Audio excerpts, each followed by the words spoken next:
You are bored right now. Maybe not this exact second, but today, at some point, you felt it. That hollow, restless pull. That sense that something is missing, but you can't name what. You probably reached for your phone, or stared at the ceiling, or ate something you didn't need. And you probably felt a little ashamed about it. Like boredom is a flaw. Like it means you're lazy, or ungrateful, or not interesting enough to keep yourself entertained. But here's the thing. Boredom didn't evolve to punish you. It evolved to save you. And without it, your ancestors would never have survived long enough to become you. The real answer to what boredom is, where it comes from, what it's actually doing inside your brain, is far stranger than you think. Let's go back. Way back. Imagine you are a human living roughly 70,000 years ago. You are somewhere in Eastern Africa. The sun is high. You've eaten this morning. There is no immediate threat. The children are nearby. The fire is banked. There is, for the moment, nothing you need to do. What happens? Your brain doesn't go quiet. It starts to itch. It starts to push. Something in you becomes uncomfortable with the stillness, and that discomfort drives you. You get up. You walk further than you needed to. You start experimenting with a sharpened stick. You look at the river and wonder what's on the other side. That itch is boredom, and it just saved your life. Not today, but in the compounded way that exploration and invention save lives across generations. The psychologist John Eastwood at York University has spent years studying what boredom actually is, and his conclusion is striking. Boredom is not the absence of stimulation. It is the failure to engage with available stimulation in a satisfying way. Your brain isn't empty when you're bored. It's hungry. It's searching. It is actively, aggressively looking for something worth doing. And when it can't find that thing in the immediate environment, it starts generating its own possibilities. That generation of possibilities is the engine of human creativity. Think about what separates your species from every other animal on the planet. It isn't raw intelligence. Crows solve puzzles. Octopuses use tools. Elephants mourn their dead. What separates you is the relentless drive to do things that have no immediate survival payoff. To paint, to compose, to build structures that will outlast your own body, to ask questions whose answers won't feed you or protect you from the cold. That drive has a name. Scientists call it neophilia, the love of novelty. And boredom is its engine. Boredom is what happens when your brain decides the current situation is not novel enough, not stimulating enough, not worthy of the vast computational power it's carrying around. And rather than accept that, it starts pushing you towards something new. The neuroscientist Mary Helen Imordino-Yang at the University of Southern California found something remarkable when she studied what happens in the brain during periods of rest and disengagement. The default mode network, the system that activates when you're not focused on any external task, doesn't go dormant during boredom. It goes into overdrive. It starts running simulations. It rehearses social scenarios. It imagines futures that don't exist yet. It asks questions like, what if we tried it differently this time? What if there is something beyond that ridge? Your bored brain is not switched off. It is building the future. This is why the most creative people in history often describe their best ideas as arriving not during focused work, but during long walks, or baths, or moments of enforced idleness. Isaac Newton didn't discover gravity while staring at his equations. He was sitting under a tree. Einstein famously said that imagination is more important than knowledge, and Einstein was also famously terrible at sitting still, always restless, always fidgeting, always searching for the next interesting thing to chew on. That restlessness is not a bug. It is the feature.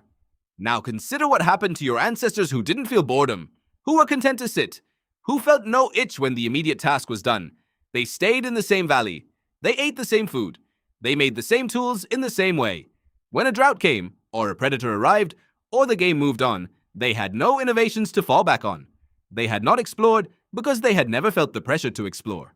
They had not invented because they had never felt the discomfort of stagnation. Boredom, in this light, is an evolutionary pressure. It is natural selection acting not just on your body, but on your behavior.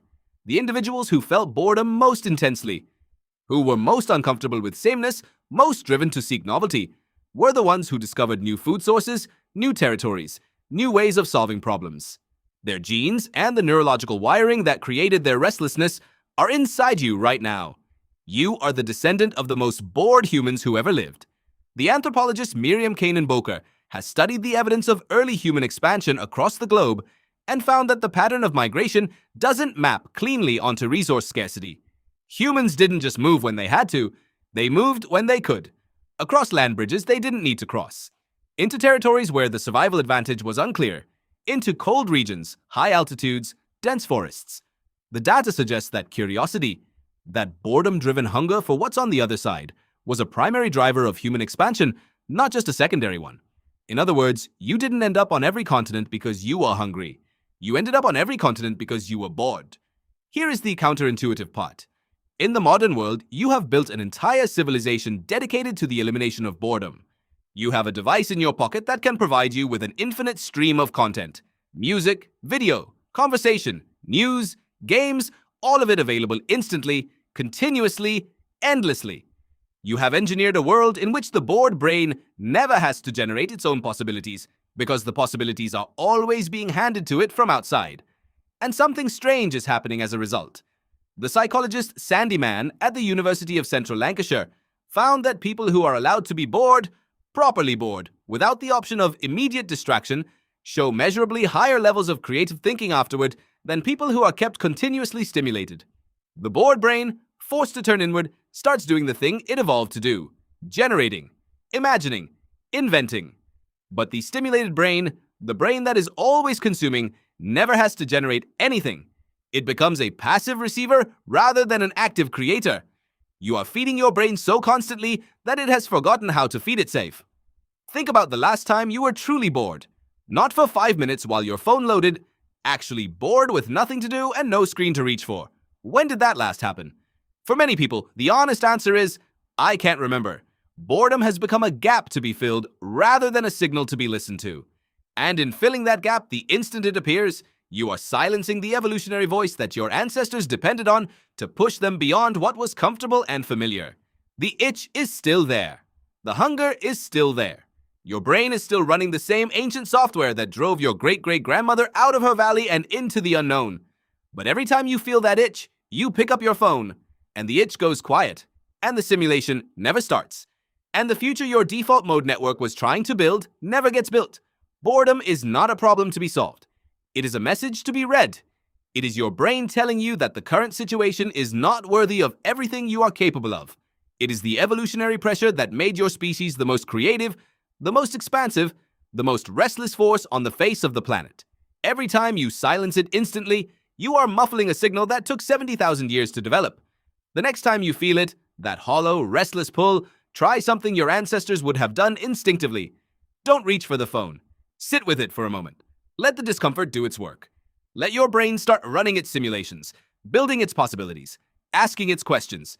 See what it comes up with when you stop feeding it from the outside. You are bored right now, and that might be exactly what you needed.